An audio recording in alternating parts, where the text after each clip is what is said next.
Chers Guinéens, chers compatriotes, ces jours-ci, je salue tous mes abonnés, partout là où vous êtes. Paikou Sarengal, Paigal Labangal, Nantungalinde, Paingangal Nanda et Ea Paile. Hande Kayiti de Tendo et Yeuta Fito et Boui.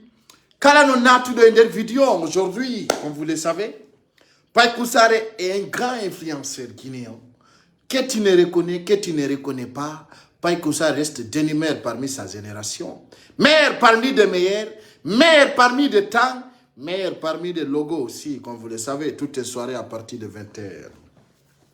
Musibe, on jarama ko Paikou Sare ngal Paingal Labangal Nantungalinde, Paingangal Nandaide a Paile. Bauto ka andu don, ko wiete ko force spéciale, ko yimbe tawbe, ko formirabe fi terroriste. Bauto non katawata lady la Guinée meda andude ko wiete kon terrorisme. Meda andude ko wiete kon djihadiste.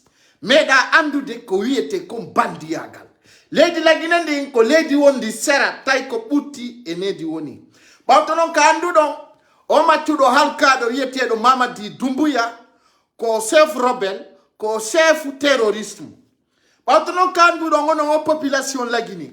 Kono wati beteni yobi be lewru si tay be fala ma darta de peupleon e ngolla be gasata e bien entendu propagande ko tawata ande menen be yewtay be guluje jento kala fenande ko fallira men fallita alla taw ko me yewtata ko don jenta de fiyo nafuon sendi ton no yewtere ndeng bawto ka sendi toton gido e ganyo fo jento kono no woni a rôle ma ngede golle do e buyno anyani dun do nyide ngandi ko e berde jama woni kono ber modjube ben hare da way kaputude mo yiduda on andintinna mo Paikou Sare nati fewdo do ni mo direct ay no nganyani ndin permetata ma wadugol ndara nani partage ta ko volta ko kono amem hidandarude nganyani ndi mo ya anyan do nata tal janna bien entendu minana e piji buy mi jabotako lansal mina biro am binta baba depuis la France buy wola india mi jabotako na fi mi yata ko woni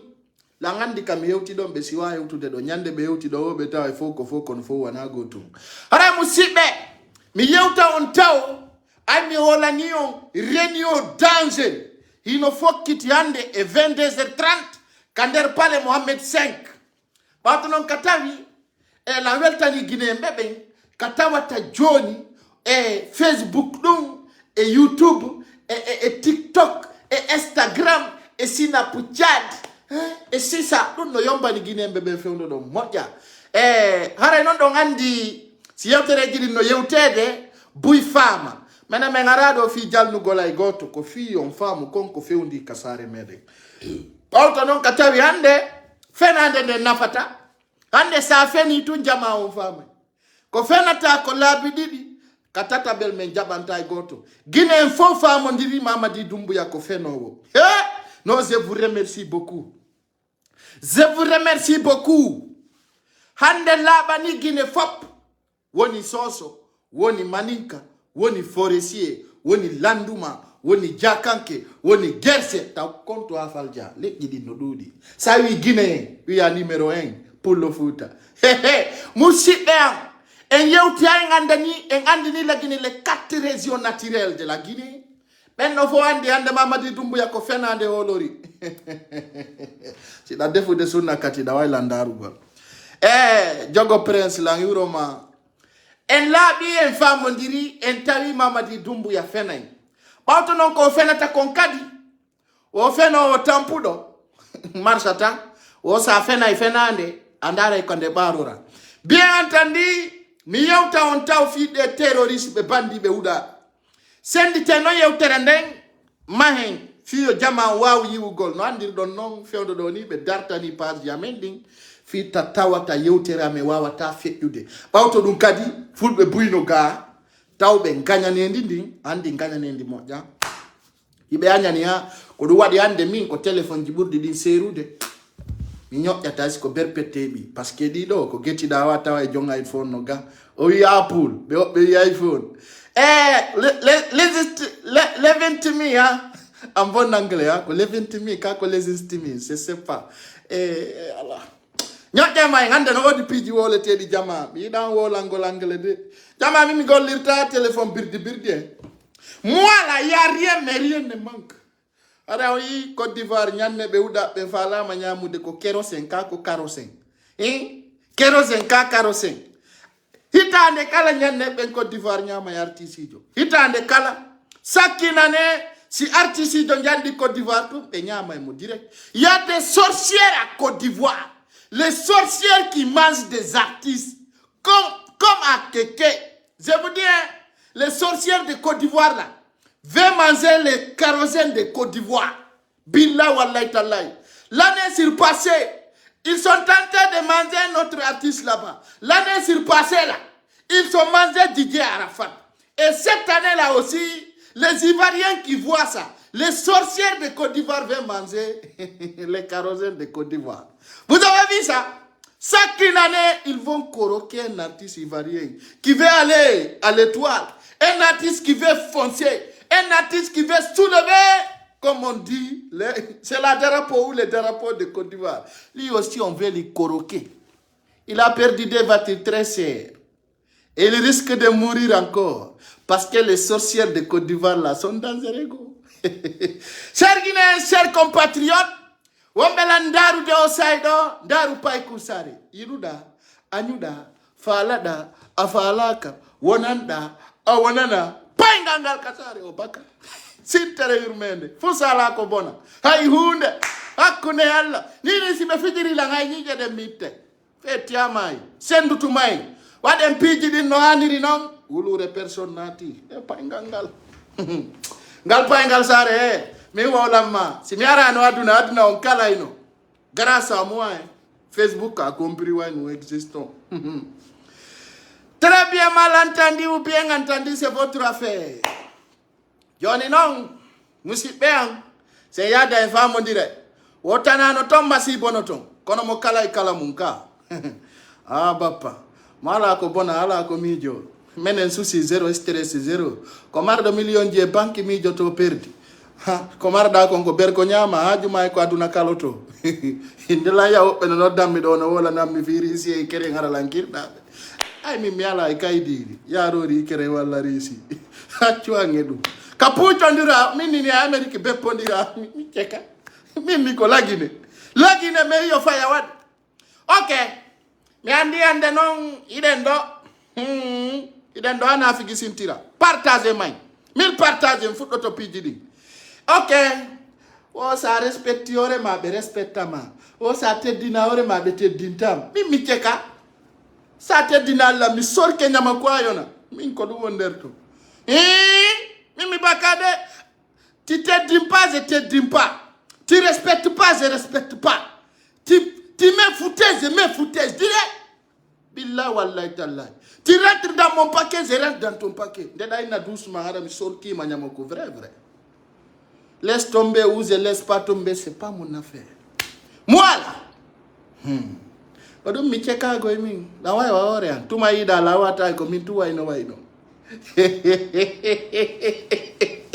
Pas qu'on s'arrête, tu prends ou tu laisses. Mais souvent comme moi seulement. Moi je ne suis pas des personnes de... Moi je suis seul à ma façon. Partagez-moi. Moussibe, Alpha Condé, on est Ibandi, ou aux forces spéciales. Aux forces spéciales, qu'on y oton, mais qu'on bandi.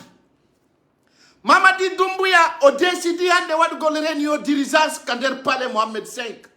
Réunion wadowo à partir de 22h, peut-être à 1h à 3h. Musibe, ndi en fait local otako. Si ndi en fait lo fokiti, kwa wonyo to adam feja. Mamadi Doumbouya de connaître anyando, bondo arrogant. D'un kadi mo mari règlement de compte. So yande be no tapata bal. Ko dum minata o militant birdi. Ko yate ko c'est le délai doit rentrer au pays. Ha du mo si c'est lunati et si c'est luotani. Ai so yi fulbe be wawata da balamu. Nana be nano on janga, on fama, encore nous famu da. Aïda jangi diplôme encore nous n'a fumé. Tu as un diplôme, c'est pas notre affaire. Si même c'est l'autre, est-ce que c'est ton souci là? Ah, Juma, quand c'est l'autre la Guinée. Ah, Juma là, nous faisons yaltina comme connaît. Ah, faisons bendi beliba et la béton à Juma là, ne. Mais grâce à nous, pidi d'indanoto, doucement, doucement. Ok. No wadi militambe, tau be famali konto fokita. Ongita hundu komon, yosel ludale ngotu la Guinée. Wade ka hundu komon e ka kilemon, kono itirton dumbuya. Ça, c'est votre objectif, ça. On doit avoir des problèmes. Mais, c'est le dalé ya imaka. Ima wade umura. Ande yada nilando bisual. Maria Maemba la yuroma. Ni do bisual no yani Dubai yo benada nilanga. Est-ce que na c'est le héros à 12-12? C'est pas mon problème. Wabe ni no jol de toro alla yo alla warme. Wabe no julu de toro alla yo alla junnu membalde. OK, Guinée de Guinée. On en fout de foot. Taju mo wonu si selu dale ya la Guinée esi oyata. Alpha Condé. En 2007, en 1998, en 2002, en 2008, Alpha Condé n'existait pas dans la territoire zone guinéenne. Il était dans la zone rouge, même pas zone verte, hein? Alpha Condé que vous voyez. Il n'était pas parmi les zones. On compare avec Maria Maemba là-bas, à connaître Allah. Eh Allah, si Dieu wa vrai jo Maria Maemba. Ora tu mo jomba pa nganga lonada iwani si oferma omo na Bugatti. Mais si Dieu kani falak. Si Dieu kadi uni birdi arako birdi quoi Allah. Allez vous faire foutre. En bon français on dit allez vous faire foutre les filles diables. Ah la yido Martina rien quoi. Tu vois ça? Même mon pote qui brosse mes dents là, ça vient de l'États-Unis. Tu vois pas mes dents blancs? Moi, c'est spécial qui brosse mes dents là. Atananaki. Bien entendu, dosez pour vos partages. Yimbebe no doit famude. 1 is 1, 2 is 2, 3 is 3. Bien entendu, ça va tout hein. Ça va tout ahora madama wona facile. Comme torto mi jeja minion ite kaundu koji mo yeselu dale ngotu la Guinée. Ça c'est pas votre combat ça. Nyande selu dale yalta no la Guinée Hollande non. Nyande selu dale ya no makana ka Facebook yudo. Si election fo kitama selu dale wi ayo yow. Awa on doit famu gol ta on jaldu e jalay be ombe. Ombe woni jalay be ombe ko be fala be yo selu dale ngotu la Guinée. O benanga mo benaba mo koronti. Ona ndo mboni ya nuye. Guinée ngani ami jano mambaba kuambe. Benya na mabe na mabe fala ya natu kakaso kwa. Kodomberre wa de walo to yo wajja binta ba. Donc dans ce sens, mais c'est là moi je vais rappeler seulement aux militants et sympathisants de l'IFDZ qui en pensent que la solution c'est pour que ces loudal rentrent en Guinée. C'est pas un problème. C'est l'Oudale Moa, il a Magola Guinaro, Aïwalato. Yaya Jammi et Adama Barrow, Bewano conférence, c'est-à-dire, Bewano offensif. Yaya, on a eu été. Adama Barrow, Arijodi, Sénégal, l'ami Gambi. Sauf au dire, Adama Barrow, mais Johnny, mon 24e. Si Yaya Jammi, mobile clique, Kalak Makongo, Yalte Leindi. C'est dit à Oti Pantomo. On dit vite fait.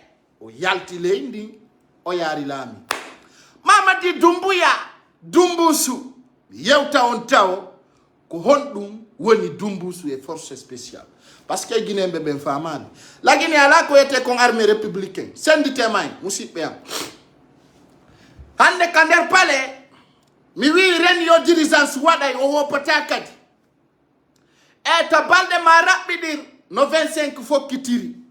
Si balde ma rabidiri ni ara meden hiwro maybe ben fo. Si balde ma rabidiri do le 25 ara no hawni. Mamadi Doumbouya tellement que ko mapi hakundanye Allah hande si mo wawno mija goltum sudu selu dalen dum arta o mijo to no tundu arta. Parce que hande tawi ko don buri wonandemo stress.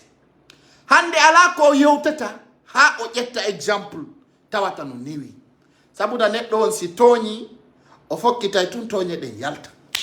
Ok, mi yewta on non Alpha Condé adduɓe wiyeteɓe force spéciale fi warugol pullo Fouta e nder o zone de l'axe e nder o commune de Ratoma ɓawto hande sinji maɓɓe ɗi fof ko Kamafule aduna o fof no andi ko homɓe waɗayno Kamafule naata e nder commune de Ratoma o fof no andi non suuɗanaki en kono enen en sikkuno Mamadi Doumbouya ko naatirɗen mo arme wattuɗen mo teni ko fi defandugol peuple on ɓawto noon ka pani ko naati naati e nder ɓernde maɓɓe nde si min ni on ɓe maapi woɓɓe sikkay mi haalay tun fi haalugol mi yo Mamadi Doumbouya no maapini o anda ko gera andi ko ɓenta kon il a fait pipi dans son pantalon tellement que imo maapi il a fait pipi dans son pantalon je le dis en bon français imo maapi hande tawata ko Sidi Souleymane Ndiaye mi yiɗo FNDC woyɓe condamni wo nous sommes pas d'accord Sidi Souleymane Ndiaye duwa kartugol ka ñawoɓɓen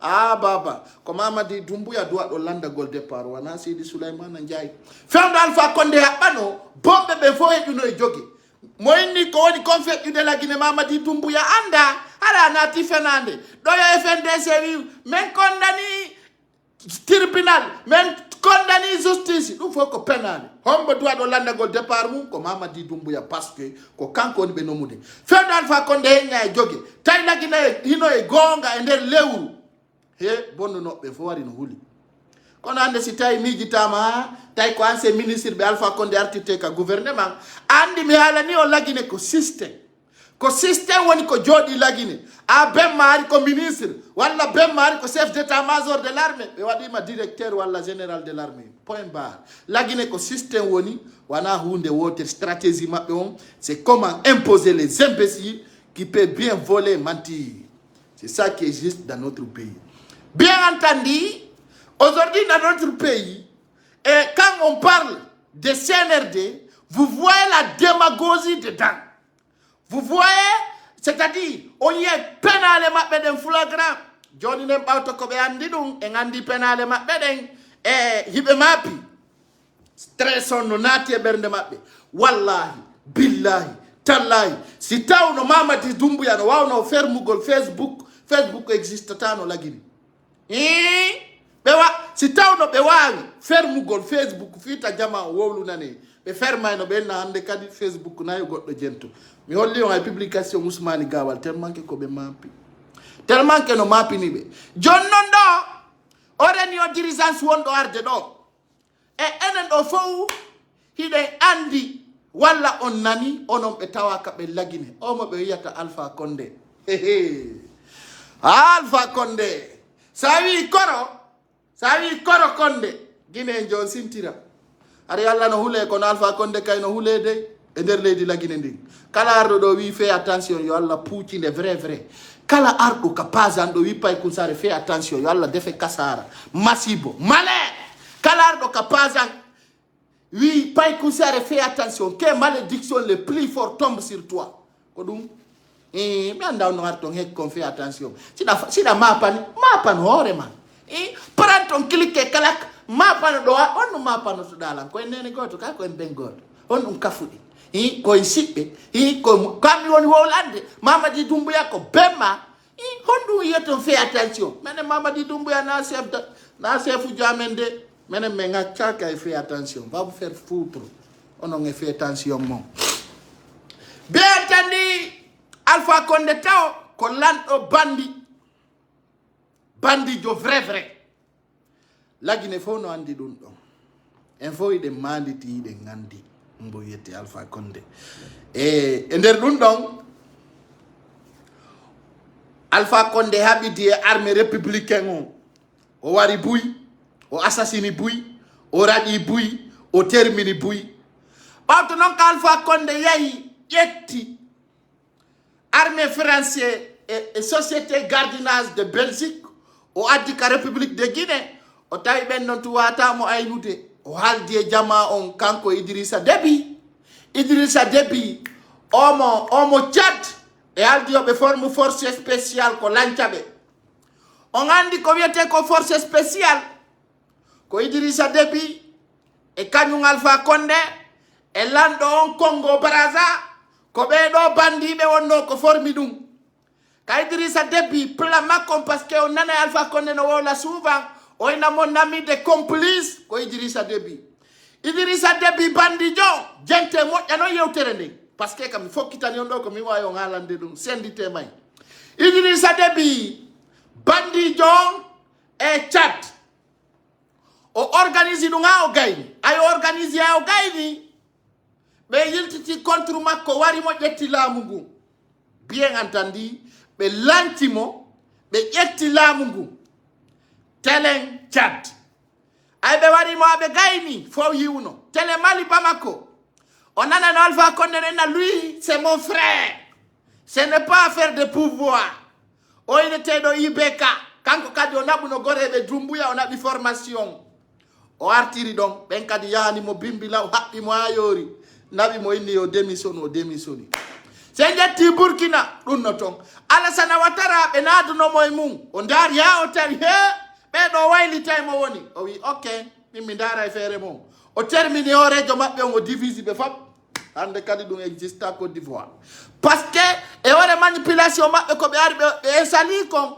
o ko littugol contre terroriste ko ɗum woni golle maɓɓe ko ɗum woni ko Mamadi Doumbouya informira na filamagol dans ce sens Mamadi Doumbouya ka yiyotomo ɗo ni il fait pipi dans son pantalon parce que je vais dire Mamadi Doumbouya wana au libérateur c'est un drogueur qui voulait sauver sa vie en sincérité ko gurdam makko ɗam o wonno yawgol sauvugol parce que hari Alpha Condé falama desudude on unité wiyeteɗo force spéciale ko ɗum waɗi simi wi si feƴƴe Mamadi Doumbouya force spéciale existata e nder la Guinée o yi Guinée Bissau ɓe lanciɓe ka ɓe lanciɓe à Bissau ça n'existe plus maintenant c'est pas lutter contre les terroristes c'est lutter contre les forces spéciales qui existent en Afrique de l'Ouest c'est eux-mêmes les terroristes ko kamɓe on terroriste ɓe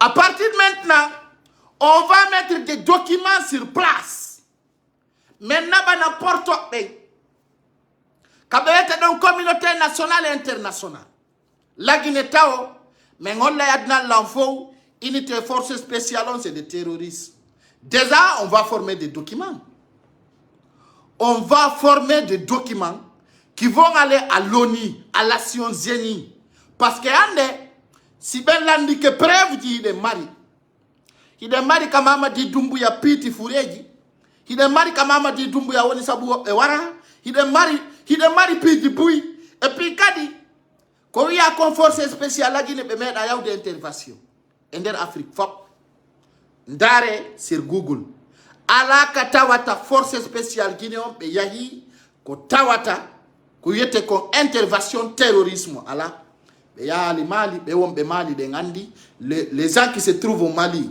il y a des capitaines que je ne vais pas prononcer leur nom comment on appelle à Kidal je sais il y a des capitaines guinéens qui étaient là-bas en faisant du trafic de l'or on sait ils ne sont pas allés là-bas pour sauver la Mali ils ne sont pas allés là-bas pour faire des biens mais ils sont partis là-bas pour faire des trafics on les connaît en complicité de l'armée française donc dans ce sens ala hande nder histoire on quand arata tawa force spéciale la Guinée on yahi ko wiyete konko intervention d'abord depuis quand ko yakon l'ordre des forces spéciales existe en Guinée l'armée républicaine a souffert ko wiyete kon armée républicaine on be hebi tempéré manque de salaire manque de biens manque d'entretien manque de tenue manque de ceci.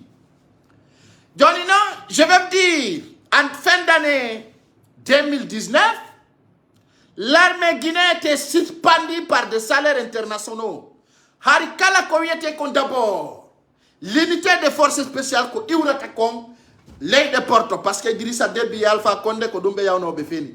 Be wi ko yobe do wallite, be wade entretien, be jonne teniji, be watte pade, be jonne otoje ko be litira contre terroristes. Terrorisme n'a jamais existé dans notre République de Guinée. Tout le monde le sait déjà. Donc, hande wadali la Guinée. Attentat meda wade la Guinée. Alpha Condé a failli faire de l'occasion pour gagner de l'argent. Il a en profité. Et c'est des mêmes hommes qui ont profité sur Alpha Condé. Qui s'appelle les forces spéciales, c'est Mamadi Doumbouya. C'est une unité de 400 personnes. Ben on a ande l'intervention ko be watta intervention ka commune de Ratoma ko don be wala ta formation mabbe on e yiwno fendo be arika capital ko na kirisi yimbe be yaltino ka hore lawol ko be huwayno be kon fop no andi donc de mari preuve di buyi holludi kanko Mamadi Doumbouya o meeda wadgol intervention ando jouer le rôle makon ka armée républicaine. Donc l'armée guinéenne doit mettre accord et savoir, oui bien sûr, il a divisé pour régner exactement.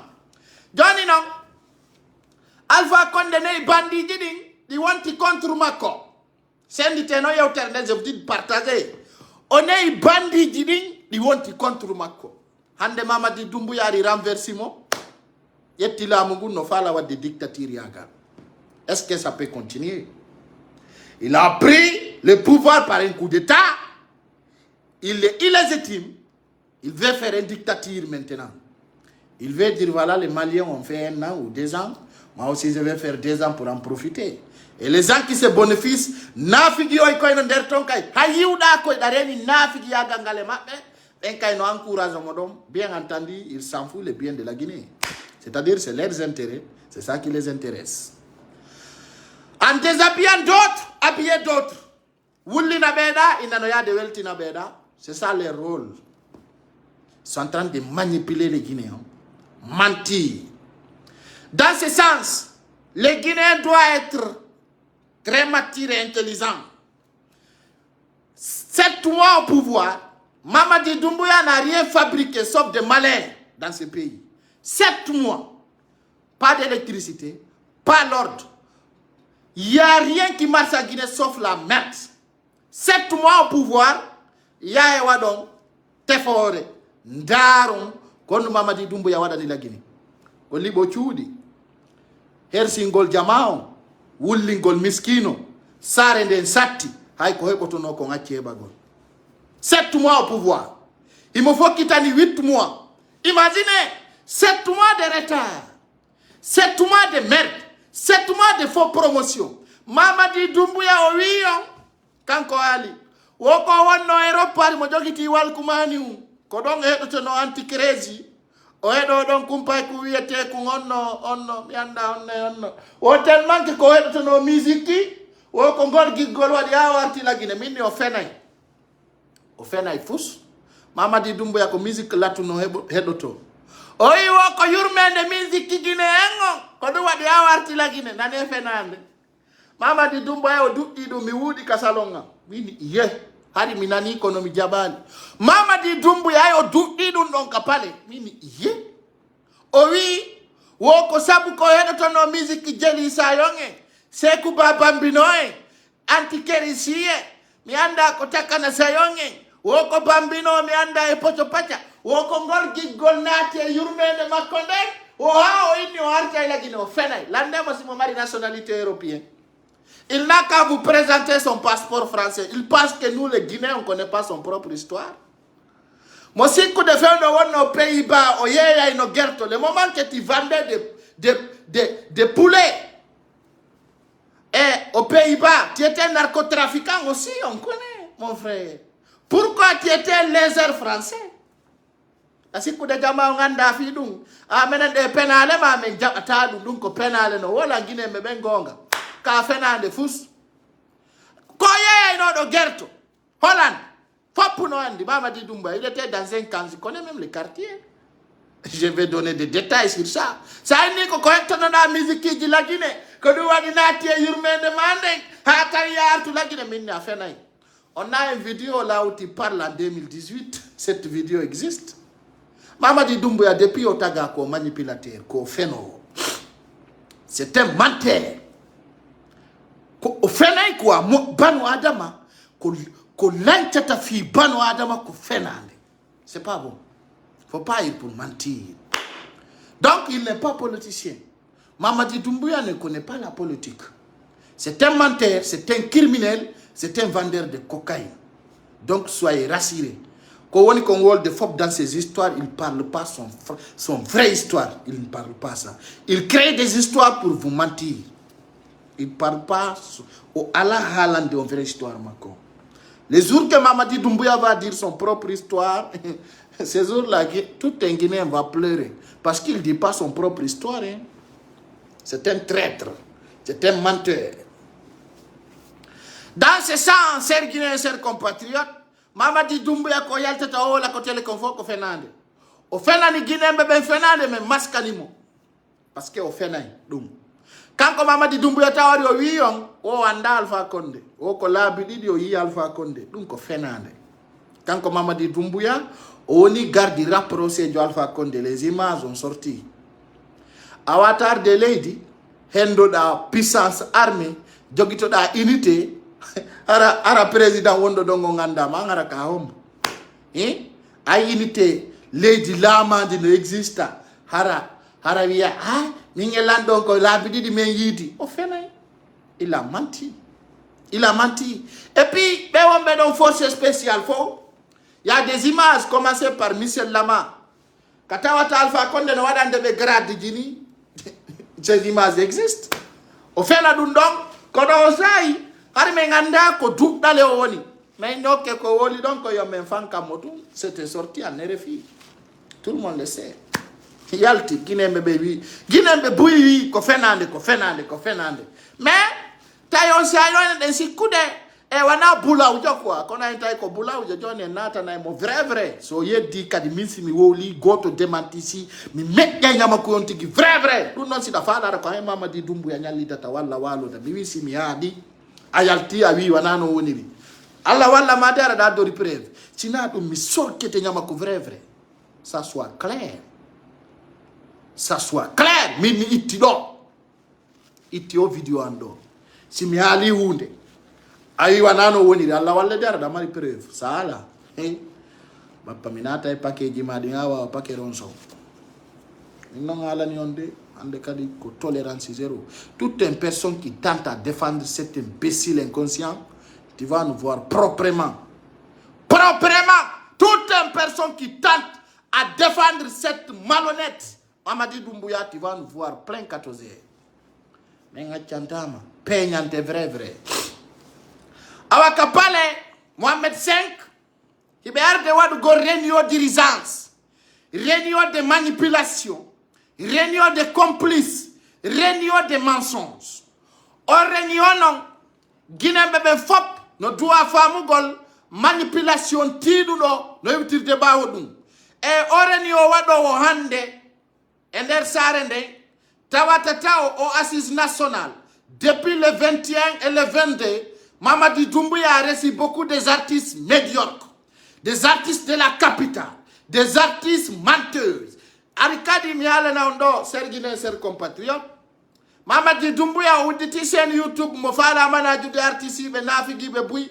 Kala artisijo, Fudori Pullo, Nabi Soso, Nabi Forestier, Nabi Landuma, Kajera dawe katirezo naturelong, comme Toroto. On Guinéen jo wondo landaru de bien entendu kala artiste jo participe do yore fenande en boycottay on tigi kala artiste jo mo Mamadi Doumbouya jonni budi ya ar yima e yore fenande fi assise nationale ou bien pour la paix en Guinée a wola na men ko jelo mayama et à partir de là on doit être sincère parce que ça nani artiste jo ko enen jonnata artiste jo dole bien entendu. Tout un artiste qui va autour du table pour dire voilà, nous sommes là pour donner des messages de la paix, tu vas me dire si on existe dans la guerre.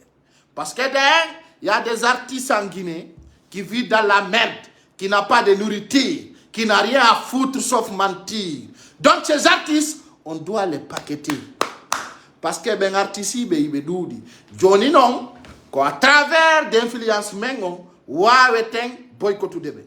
Mi hala na non do mo kala artiste jonatu do dum ayay ko feddata kon hakkundeji meden sabuna kala ko yaltunda men boycotay awata men ferenude awata men darnude kala kadi ko men haali e horema existay kala artiste mo Mamadi Doumbouya noddi wiya ar wada tour di table wowla fenande ayalla wadi an na grampe a wona junu awadi dum mi toroto kala Guinéen jo woni Pullo woni Forestier si on tigi wadi concert on yaruto on andi en fuddino boycottu goldum ka boycottu de artiste be go acci wadu go lay concert acci yaltingol singelji Artiste de Kala Yahudo, je dis bien, tout un artiste qui va autour du table, Mamadi Doumbouya parle, tu écoutes, tu seras boycotté.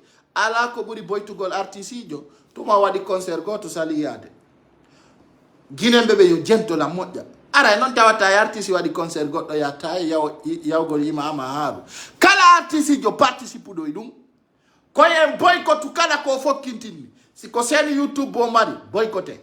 Si ko tawi ko page Facebook ko jogiti boycotté. Kala ko tawata fi makko bantoto en boycotté. Fu oren non taw maison di wodi be ben produise de. Ya ndabiten taw maison di wodi din produise gol.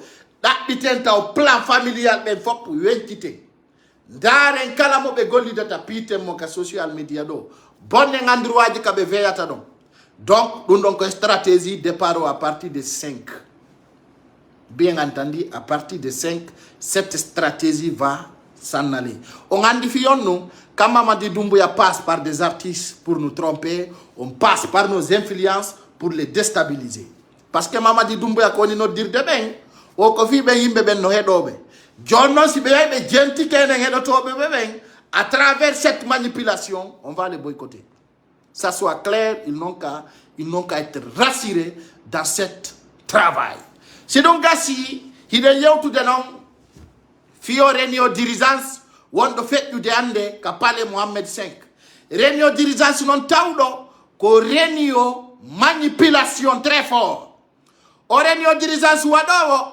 himotawa e panique mabbe o panique tawdo no existe fendo do e nder capital Conakry ngal panique tawdo guinembe be humpitike kala ka wontirda taw Mamadi Doumbouya ko attitiri wo soi-disant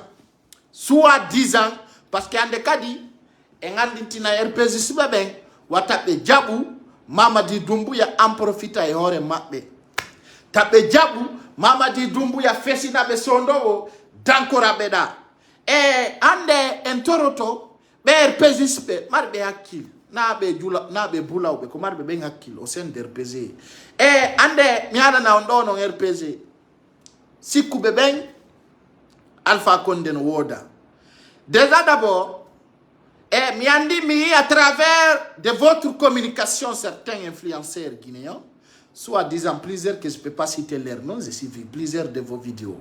Et mi yewtere ko yewtu don ko no wondi hagiga. Alpha Condé depuis le 5 septembre goddo yali mo sincèrement. Alpha Condé depuis le 5 septembre ala guinéenjo. Inno oui. Mais yi Alpha Condé sina image rectifiée. Et à partir de semaine prochaine, on va montrer beaucoup des images différentes. Bien entendu, beaucoup des images différentes. Dans ces stratégies guinéennes, Mamadi Doumbouya ande no rewde et RPS Bego fi Dialou Golon. D'abord, RPS jo doit ka hande kadi hedita gol propagande Mamadi Doumbouya. Dans votre premier ennemi, c'est Mamadi Doumbouya. Mamadi Doumbouya a été recruté à temps d'Alpha Condé, fait revenir en Guinée, il était soulevé par Alpha Condé. Il a trahi Alpha Condé. Et comment un RPSiste peut dire voilà, nous ayons confiance.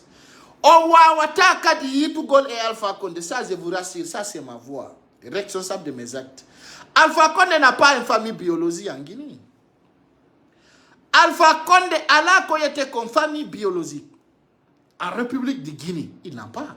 On a une famille biologique comme Wandono. Au Djenekaba. Djenekaba n'est pas en Guinée. Senkunkaba n'est pas en Guinée. Tout l'entourage de Seloudal et comme on appelle d'Alpha Condé était à Djakani. Et même à Djakani, j'espère bien qu'elle n'est pas en Guinée.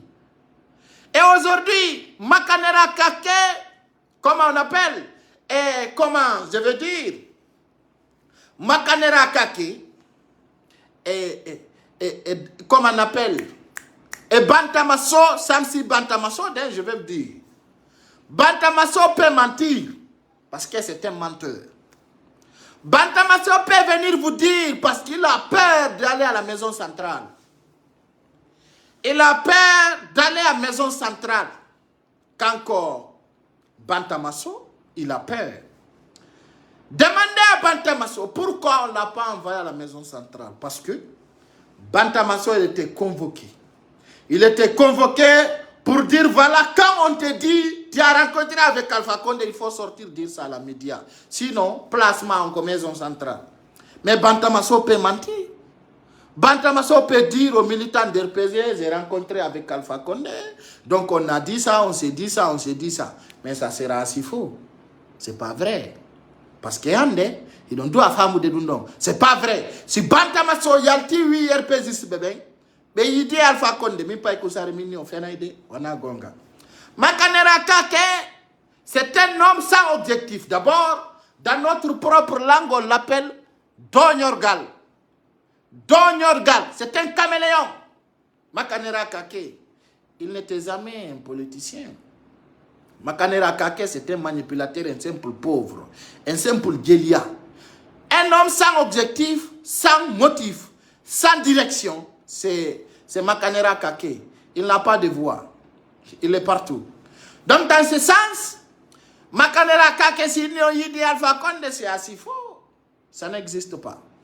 Donc, les RPGistes doivent savoir d'abord qu'ils doivent landade existence Alpha Condé yo yaltu owola. Au lieu que yo kari yo Alpha Condé, demandez aux médias d'aller demander à Alpha Condé voilà, de sortir dans ces médias.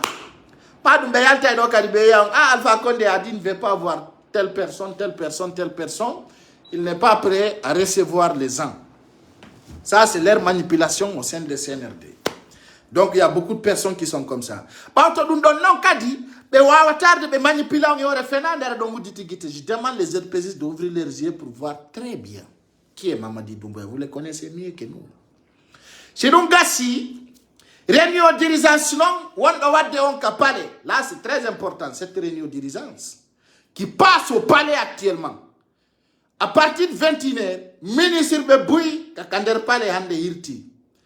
Et nder ɗum ɗon non no woodi ministre ɓe sélectionnaɓe itteteɓe e nder gouvernement de la transition on. Premier ministre John himo inne Beya Diallo. Beya Diallo ko ɗum ɓe ittirtamo parce que ɗon andi jama comment ɓe itta Beya Diallo, il n'y a pas de question, il faut qu'on l'enlève. Beya Diallo don andi akena ko mapino konfi luttugol ka place mako o iwno lagine comment on appelle o iwno Conakry o ya yazere kore o watti ton a cenci forestier o wawali wadugol mission makko. Beya Diallo o yalti o feni fenande hajine mbebe intéressa ki dum o lagine organise Coupe d'Afrique en 2025 fenande Bouraydou jama. Lagine contre wata organise la Coupe d'Afrique. Hay la wol be ala. La fi stade. Lagine ko honto wata organise la Coupe d'Afrique. Kanko Beya Diallo wi no be. Wo mo mari réaction au niveau de Belgique. Mi anda honto. O kanko mo waybe wadande dim projetji. Beya Diallo acciti ka woni gollude don Belgique ko ari lagine. Marsali. Johnny mo deux postes di marsata aduna woko ministre de la jeunesse et le sport. O 2025 on komala gine organise la Coupe d'Afrique. Ndongen fo ngandi ko kompon on bambeto ana ko marsata. C'est donc gasi Bassirou Diallo. Bassirou Diallo passeport on la gine ala hebade fo yi humpitike ko pay ko sare yewtu no kondon. Passeport e baki o tanginaki kadi passeport heboto. On andi kono woni problème on. Kanko Bassirou Diallo ka fewndi do so yi hanki hecci hanki himo moni ha ko be ari ko wadgol conseil des ministres konde wayri don nanugol hibe yewta fi dum fi nugol gine be ngendo to passeport chaque fois ko semaine prochaine lannata kanko kadi mi do tangini ha felliti be time. Kanko Biya Wogi, premier ministre on, si don watani ila Bila Wogi deja wo o duitike e wolugo le media jidi. CNRD ya ina mo yo wolugo dum. O ina yo porte-parole gouvernement on halu Ousmane Gawal Bulawjo. Benna yo on don wolu. Kanko hande don be fo be convocago e kapale. Actuellement ya réunion très chaud.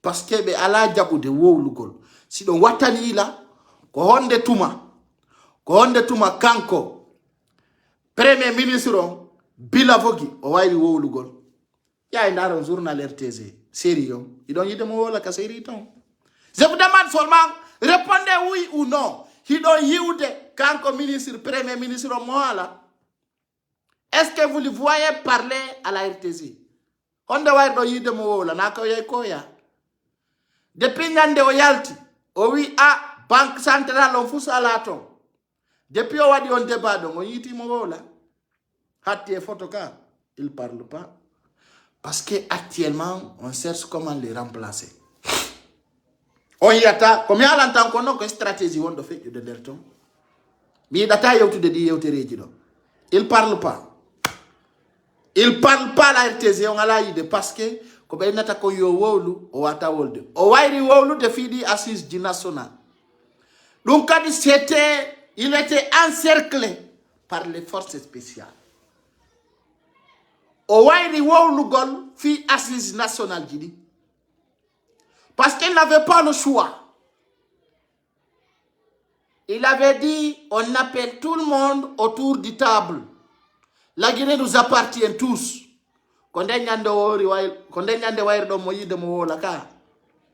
C'est à ces jours-ci, il a parlé. Depuis ces jours, il ne parle pas. Mamadi Doumbouya, depuis ces jours, il a fait combien de discours? Combien de discours? Plusieurs. Chaque fois, il parle. Chaque fois, il va à la mosquée. Il veut rencontrer avec les gens. Ça ne marchera pas. Et je vous dis, Mamadi Doumbouya veut faire un peu. Mo fala jettugol pullo mo mi wolata fi mu ngo wada premier ministre pullo non go mi nio pour tromper l'esprit de Peul. Je dis mare non mandi to don Mamadi Doumbouya no propose de nini réunion d'urgence fi do le 25 yo nomu premier ministre pullo Fouta mi ala no wide ko o walla ko o Himo arde nomugol. Premier ministre pour le Fouta. Bien entendu, un premier ministre Peul. Parce que wana a Johnny pour le Fouta wana ma premier ministre. Kodumbe on mo conseiller de ni. Un non grand frère comme Torotoma. Si be no di ma fia be wade premier ministre ta yaude. Sa wada ma ni sitai. Tu vas le regretter. Je te le dis hein. Tu vas le regretter. Donc, il ne faut jamais accepter qu'on te nomme premier ministre. Parce que Mamadi Doumbouya, c'est tawoyi o wadama embargo. La Guinée wadanama sanction. So wadanama sanction. Ko yete kon embargo le 25. Ko siki kon. So yeti pullo, il peut s'en sortir. Parce que aussi qui so yetti ben fulbe o nomi premier ministre haray fulbe ben walli totomo no leydi ndi développera ɓaawo CEDEAO e ko nandi tata e mum Mamadi Doumbouya ɓe fenane il y aura aucun pull qui peut t'aider à s'en sortir. Ça soit clair pour toi. Ça yetti a nomimo a été bilavogi haray kadi ko ɗon wonantama kadi pire, parce que Bilavogi va Koholama Konkogonga, il ne peut pas négocier au niveau international. Vous êtes légitime. Il ne peut rien. Fous ala Kowari. Kogonga Ohari. Fous ala Kowari. Ana enfant na ma oudjana mboudi. On nous wari. On y a organisé l'élection. Adjabal. Qu'est-ce qu'il peut faire? Il ne peut rien. Il ne peut pas démissionner. Et il veut que vous le faites démissionner. Il n'a qu'à démissionner. C'est mieux. Ana fi mo wari. Rien absolument. Il ne peut rien faire. Rien absolument. Au premier ministre, on a vu, il m'a validé Alpha Condé libéra, ma wala libéraka. On y attend. Maintenant, si embargo non ari, peut-être on si ma pour le foot avec ma premier ministre. Quand on y a ton kirdi ko. Quand on me halira non on s'embourre de commerce mo wat donc Fernande Marsata awa ko do kadi wonanta on catastrophe. Donc Mamadi Doumbouya tu te trompes. Yo wanane birdi comme ingalama. Ça ne marchera pas. Donc il faut que tu te méfies dans ça. ay go ay mi ala ni be gon kan dar de gabe na lambe andi ko dum be adiri réunion yi kudo dongon c'est de mettre un cours de sensibilisation. Maintenant, nous, Guinéens, on n'a pas besoin d'être sensibilisés par les CNRD. Ce n'est pas notre affaire. Ce n'est pas notre vision. Ce n'est pas notre objectif. Ce qu'on demande aujourd'hui, c'est tout simplement la cranderie, la coordonnée des élections. À partir de 25, Salima est avocat noir, l'embargo sera là. Et puis, il y aura une forte mobilisation qui sera en cours les 5 de ce mois prochain. Et les FNDC vont faire leur mobilisation comme ils peuvent. Donc peut-être les gens vont sortir, peut-être les gens ne vont pas sortir, ça dépend. Mais ça fait peur aujourd'hui. Les CNRD ont peur pour ne pas que les 5, parce que vous savez, Mamadi Doumbouya sait bien que aujourd'hui, quand il y aura un embargo, il ne peut pas appeler les Guinéens de sortir, les soutenir.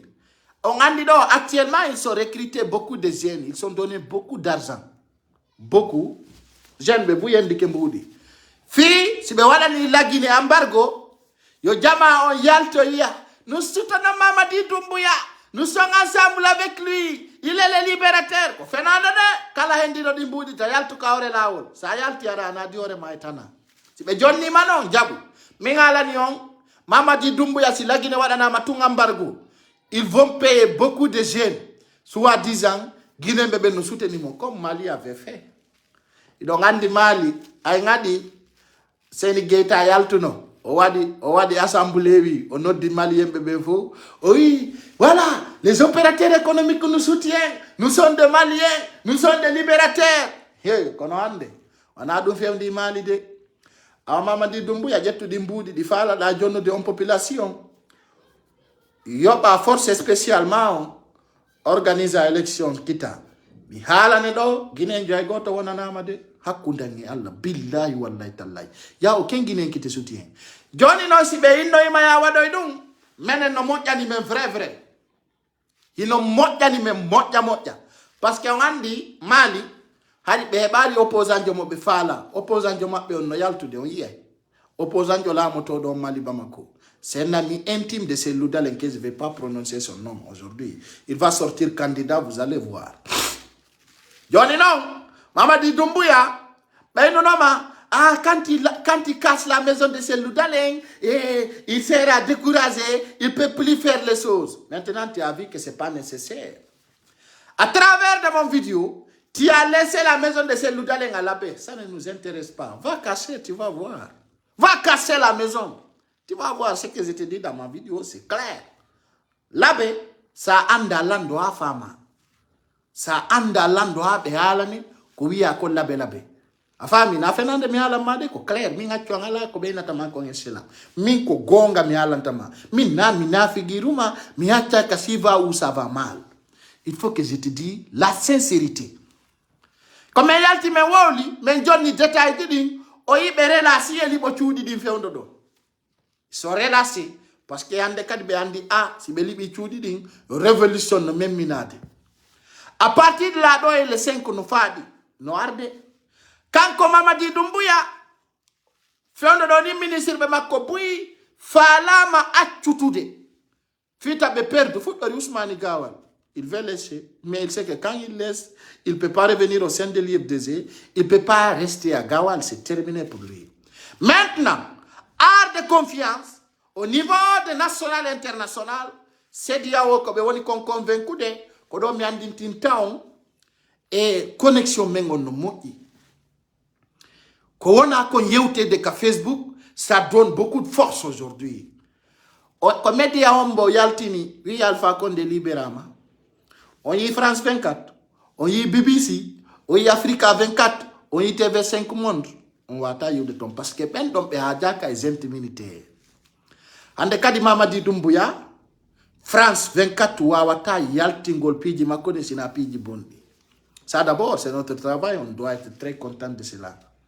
Mamadi Doumbouya fioui, les militaires ont dit hier à 22h, on a libéré Alpha Condé, il a accès à sa famille biologique. Est-ce qu'on y RFI no la fimo? Ou y BBC no la? Mais voilà, parce que nous on a financé d'argent, ils ne vont plus parler. Donc ils vont plus parler. Et voilà, hande kadi comme il n'a BBC et RFI, à partir de 5, il y aura une forte mobilisation en Guinée. Quand les gens sortent, Allah, Mamadi Doumbouya wara goto. Aray non perevu djebike.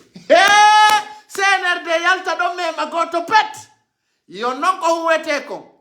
Heba non no sanction jini basora e hore mabbe. Wona ko assassinjo.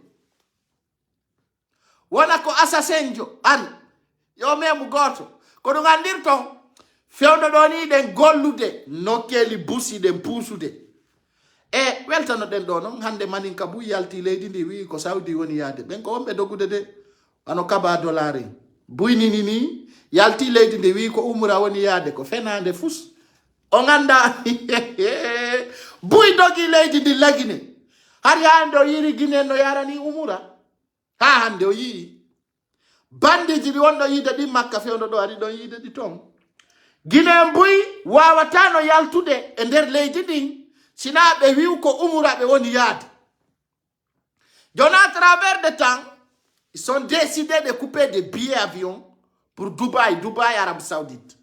On y a la Guinée. Parce qu'aujourd'hui, il y a des artistes qui ont travaillé avec l'État d'Alpha Condé, avec l'ancien gouvernement d'Alpha Condé. Mais en depuis le temps, Goluno et tant que gouvernement Alpha Condé, des directeurs, des gens qui ont reçu de l'argent. Ils ne peuvent plus rester en Guinée. Mais comment sortir? Ko Allah hollube wo umura no fokita Makka. Beni wala, on va en profiter de dire qu'on va là-bas. Mais ya ton fille be yube. Si be yo yidon wobbe wontira Dubaï, wobbe insalo dans d'autres pays en Europe comme ils sont leurs appartements.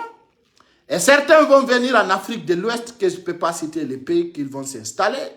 Vous allez voir qu'est-ce qui va passer. Maintenant, pour s'installer ailleurs. Il y a même des opérateurs économiques peuls qui ont sorti comme ça. J'ai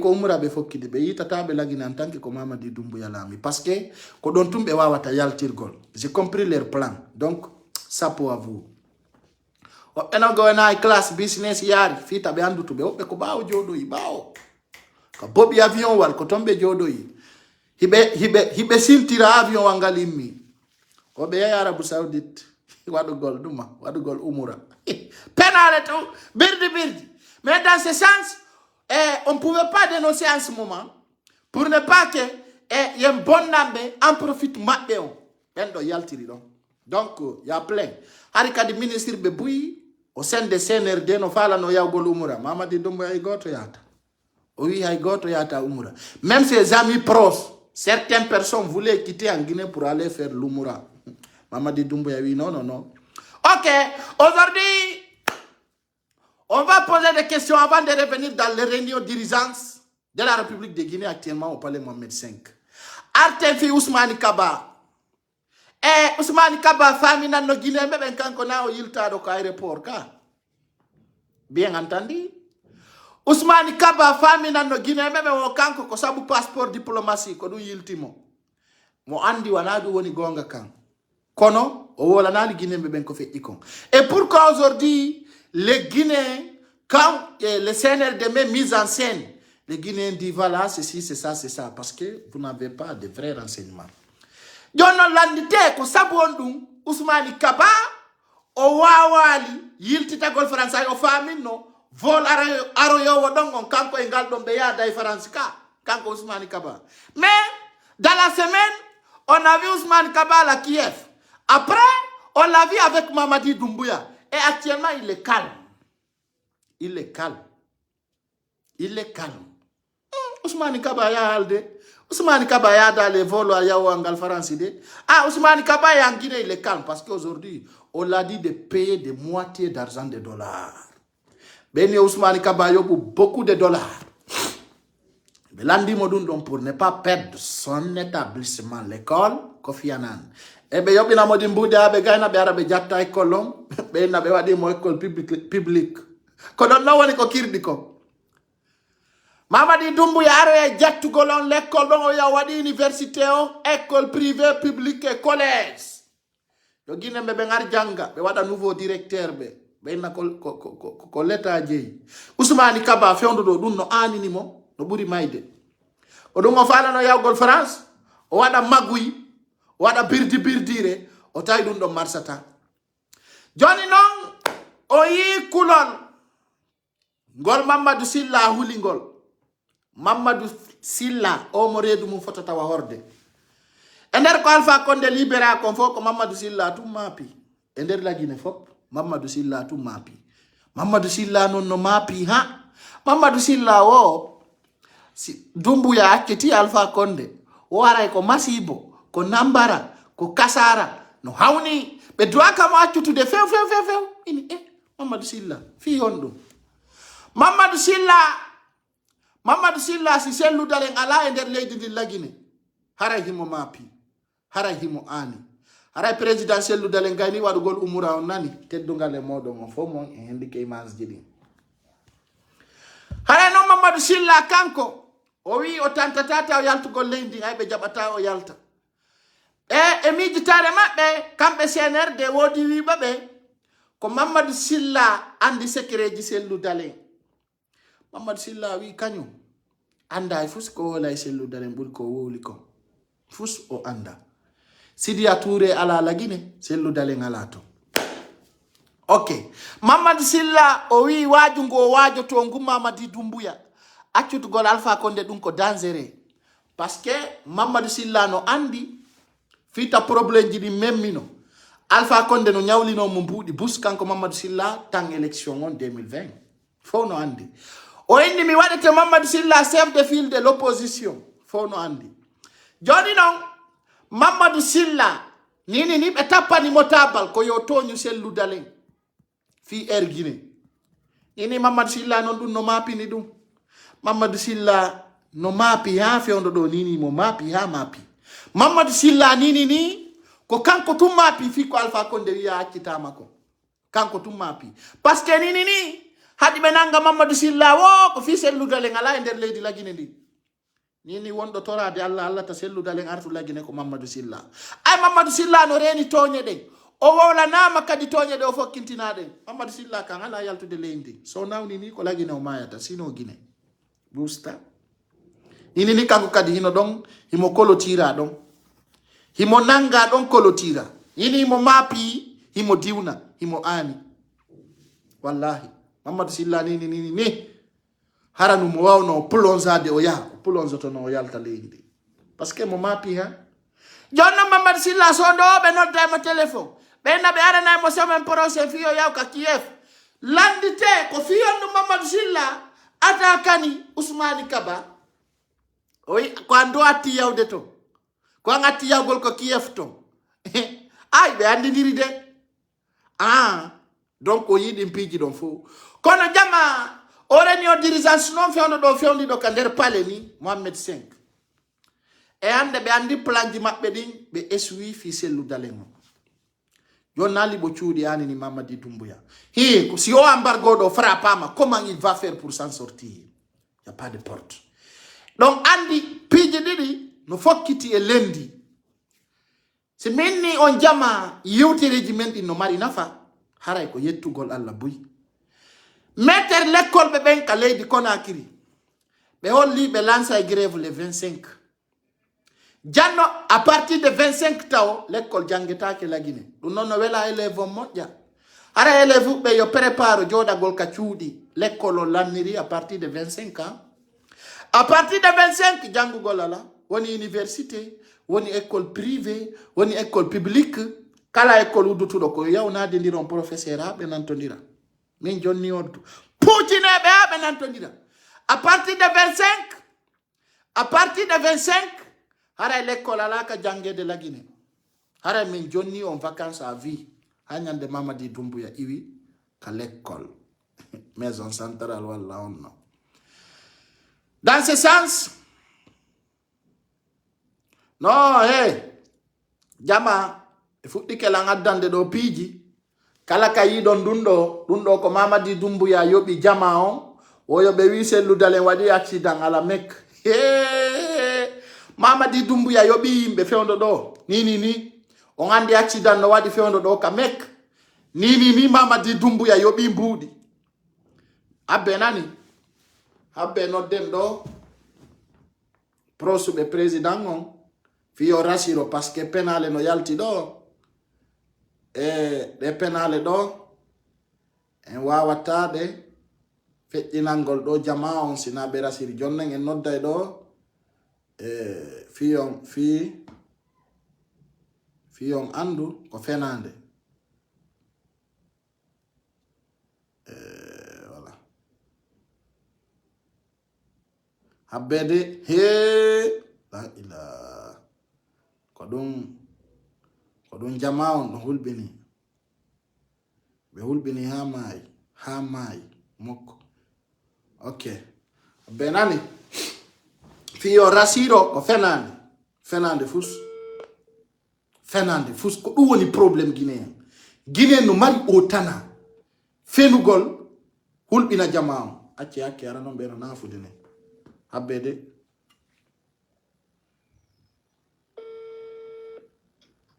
assalamu aleykum fédéral acce hakkede on andi yimɓe ɓen hino windude ɗo message ji joni miɗo wawi on heɗi ɗon wawi rasirangol ɗo jamma on haysko konguɗe ɗiɗi fiyo jamma on andu ɗum ko fenade ko ɓen ko wolde ɗon si tawi on yamiri mi feƴƴina konngol mon ngol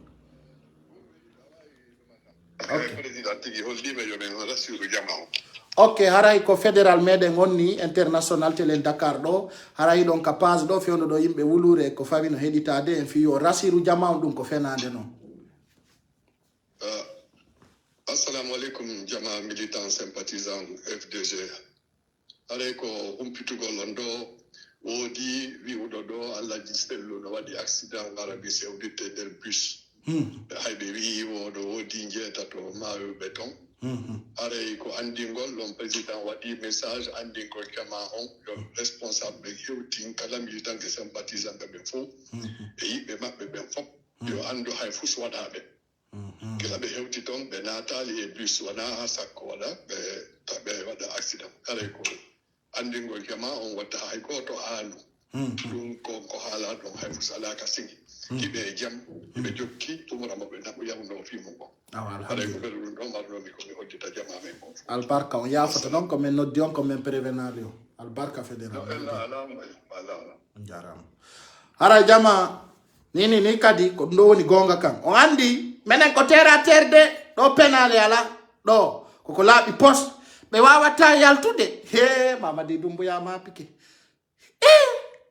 ɓeno yelano présidentiel ludalen accident ɗum ɗo no hawni e c'est tellement grave ça tellement grave donc haray ɗum ɗo ko yo rasiro ɗen penale ɗo marsata sendite yewtere nden fiyo jama waw famugol awa ɗum ɗon ko penale de penale fus selludalen no e jam fus waɗaɓe hiɓe selli ken he awayi ɗon mapide ɗon fala yo président am mayde la ila guinéen no o yika ngaygu maɓɓe ngun ɗum ɗo fof ko Mamadi Doumbouya plani fi mo yoɓini médiaji yo windu ɗum awa jama ko ɗum ando ton o communication mo fokkitan ɗen ko communication marɗo doole communication tawata moko bawe buyeɗo tomo e ore teddungal donc ko ɓe woni ko miijade ɗo wiwgol présidentiel ludalen no waɗi accident no waɗitiri ni fof ko fenande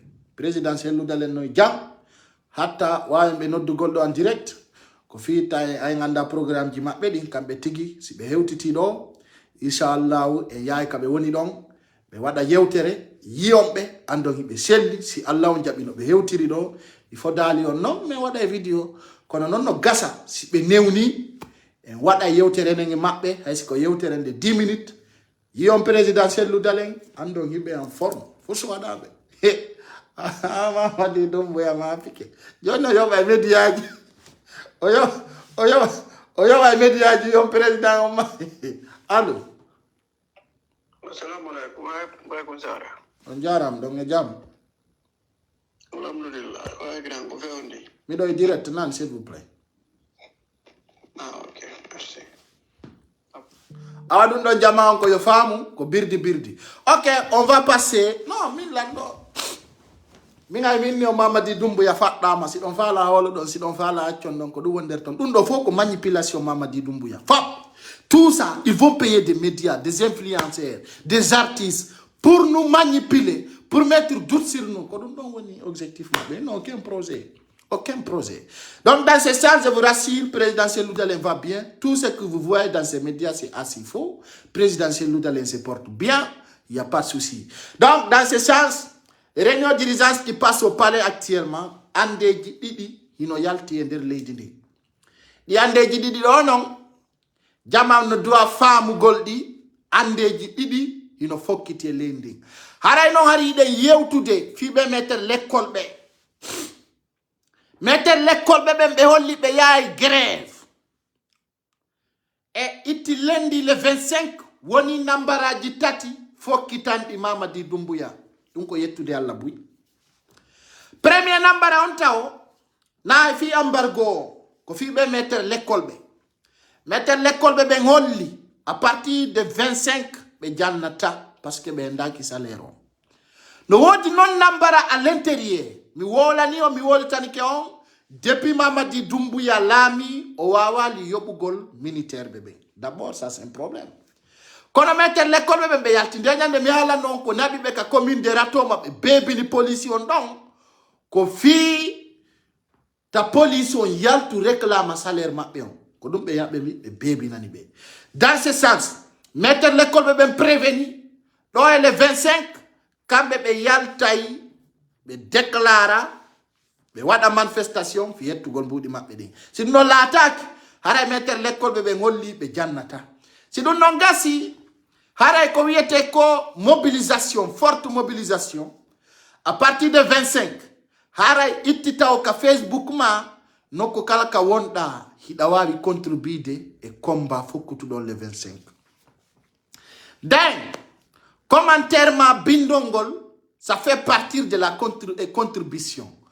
Et menen hande men jodaki ka leydi lagine kono jodi be nder lagine buy no darude men no heditade men meden yewtude be ko leydi ndi fokkintini kon dum non kambe kadi be rasiri be ande ko dum woni gonga dum do menen kadi meden wadde contribution gere don sendutugol yewtereji din ça fait partie de cette combat si dum gasi sukabe wonbe ben ka terrain kambe kadi sonja ko be woni nabude konka zone ton kambe kadi fo no suti lettare nden e tampere fokkutunde e der leydi lagine ndi jonnon fewde do ni Mamadi Doumbouya o wawata hande kadi retrapagol le 25 kala ka wontirda e der aduna Allah on hida wawi contribuer e o combat fokkutudo bien entendu combat wondo noble et sincère. Donc dans ce sens chacun a un droit de se mettre au rail, de contribuer dans ce combat. À partir de là, chacun doit se positionner pour dire va ala do he mo kala e meden don wodi ko wawi wadugol fi déstabiliser gol Mamadi Doumbouya. Le 25 kala ka wontirda fu itaw ka wolata don ka commentata don da wawi hollude don départ Mamadi Doumbouya au pouvoir. Donc non ça fait partie de ton combat. Mais pourquoi médiatiser? Quand tu as médiatisé cela, ça en va très long. Donc on doit médiatiser cela. Mokala ne doit on de sempre le 25, on demande le départ de Mamadi Doumbouya à l'immédiat au pouvoir. Si nous n'avons pas si, haray non donc andi fi ko sati kon nyande no gay joyi. Haray se diawo État africain bébé. Den kon woni don avantage on taw yewta on do. Avantage toɓɓere ɓurde nde marde dole État africain do be fala ka militaire lamo ka sous région. Ɗum non taw ko hunde wonde très sincère. Président et civil ben be fala ka militaire o lamo ka zone do hande kadi. Ɗum non taw ko avantage. Ɓawto non kadi be hoorebe wonɓe yo sediya o Mamadi Doumbouya alanaɓe teddungal few o respectataɓe o ne anakiɓe mo wasinidi e wara ɗum non kadi o moni nolanɗo ivoirien wiyeteɗo Alassane Ouattara donc en ala wodde ɗon ko feƴƴata kon ɗon hayɗon andi ko nde wotere woni ko yayi laggine ko Mamadi Doumbouya hollunomo wasere nedi o wi an on e ñaaway kono na fewndo ɗo fewndo luubaɗa addaɗa tawaraɗa hen ñaay jogue kon sumo wi landi tono ma ko wonɗa wolde par ce que hino Alassane Ouattara e Mamadi Doumbouya ko ɓe waddi Sidiya on wiɓe ɓe accuto Alpha Condé on saahi ɓe arno Mamadi Doumbouya ƴetti ay jarde combat ji yawgol hulɓina ɓe ka palais e onno ka hôtel Sheraton non hôtel Noum o hôtel wonɗo takko ka palais fo yiwno ɗon nde ñande no Mamadi Doumbouya ardi hay hélicoptère ji o imminno ko Allah holli ɓen ɓen no yalti ɗon ha yewtoy ka palais ay ɓe ƴawi ka nder volontaɓe fo ɓe ngula ɓen ɗon ka yawno ɗon négociation on ɓe ala jaɓude déjà nini ni hakkenna ko ɓe maapi hay si ɓe innama argol lagine o andi kon ɓe wiyata koye ɓe participe e appel vidéo appel conférence par ce que hande kadi ɓe holaki Mamadi Doumbouya yawno no arani tetto piye Alassane Ouattara makko hino ko ɓe waddi o wi accuto Alpha Condé laamuɗa lebbi 6 organisa élection wona militaire de rang Mamadi Doumbouya wimo kañum watta ɗum ɓe wattiti e Mamadi Doumbouya ɓe wimo yo organise élection walla ɓe baaray kala ko yete comme banque e transfert d'argent lagine Mamadi Doumbouya jaabiɓe kam militaire makko hino Fode Karia kamɓe comptuji maɓɓe ɗin ko Orange Money ko l'argent liquide e buy hanki mi yewtiɗo yewtere kono buy famali komi woli kon kono Mamadi Doumbouya momi haalani on o nani mini mo siko gorko yo yalti lagine o yaha e leydi go siko lanɗo kono momi yewti on kanko o faami e mi yi kadi ɓe waɗi réaction ji nokku goo kanko Mamadi Doumbouya Alassane Ouattara wolannomo min sa respectali komi wi ko a yaltata e nder leydi lagine ni Mamadi Doumbouya 7 mois no fokkitani ni 8 o buusali lagine o wata yawda e région parce que mo andi no an salari non c'est illégal o naɓita e goto so inde ɓe adressé de wiya communauté nationale et internationale à travers votre organisation la réunion de Ouaga la réunion de tel et tel la réunion de Ghana à Accra et on vous demande de s'adresser aux communautés internationales et nationales. La CEDEAO a décidé de nous faire ça et ça. Parce que, ben, dit, ko penale be jokki.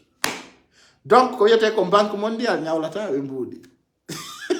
Avec le 25, o yay ko yete ko colonel Aminata no yalta do. À travers la réunion du CEDEAO internationale, on s'adresse à la communauté nationale et internationale. La CEDEAO à travers la Guinée respecte ses engagements, ses procédures et ses relations internationales à travers de la Guinée. Birdi, tum penale. Pousse. Weccale be woni wolde do. Dare ko nganki. Kono ko yalti ko de be fenata wara ala uro wala kirdugol. Sida ku yete ko colonel Aminata. Ndi lay furi da, ndi do la andi ko doro geri. Ci ko yalti da wara ko sorti sobe. Le CNRD et sa communauté, à travers la communication de président chef de l'État, chef suprême de l'armée, a dit, no yurmi quoi. Il no yurmi. Parce que ça fait pitié. Ko penale tout. Ko yaltu god et puis ko fon bulambe wadi bawo. Ko fon bulambe tempi bawo e argo wi god jama. Le CNRD, son président, son excellence, colonel Mamadi Doumbouya, et son CNRD, et on s'adresse aux communautés nationales et internationales pour la libération du professeur Alpha Condé, ex-président de la République, dans sa domicile, sa famille biologique et sa famille de relations internationales et sa famille de la politique ont accès de lui visiter l'Ivoire dans sa domicile jusqu'à on va renouveler sa domicile. CNRD, son président, penale tout, à la sens.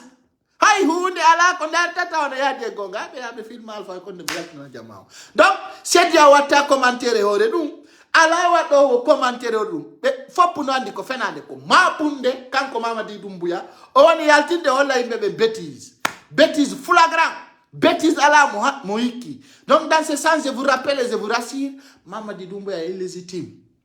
Il a fait pipi dans son pantalon. Donc c'est pour vous dire, les réunions de dirigeance aujourd'hui, c'est comme un planifié pour faire un premier ministre Peul Après, ils vont voir s'ils pouvaient s'en sortir dans la sanction CEDEAO. Il est Torino et lundi. Et lundi, le CEDEAO au latin, wadugol embargo de l'île de la Guinée. Haray ko dun don wana bonki. Donc si on sanction wadi, piji buika di wadai. Haray ko toroto den et Jama ont surtout militants BRPZ d'être très vigilants à la manipulation de Mamadi Doumbouya. Vous devez être très vigilant, très vigilant. So on a vigilant, ben nada un cadavre di mappe di bedogina on e fenade. Donc vous savez bien déjà et Alpha Condé depuis le 5 septembre on y a livré image mako. O lutti kon foko fenade. Andi kali ko ndaroton kambe tuma be yaltini Alpha Condé o ko ngi doloki leppi. Kambe image di mappe din fo Alpha Condé kanyum ko doloki leppi goti mari. Me anda si don watani lay dum.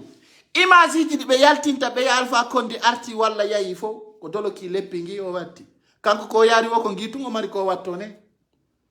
Alpha Condé di semisiji munjani. Achane me. No hawni ha. No hawni musibe. Kanko ko yari wo ko ngi semisi makko don. Wo ko ngi tungo mari.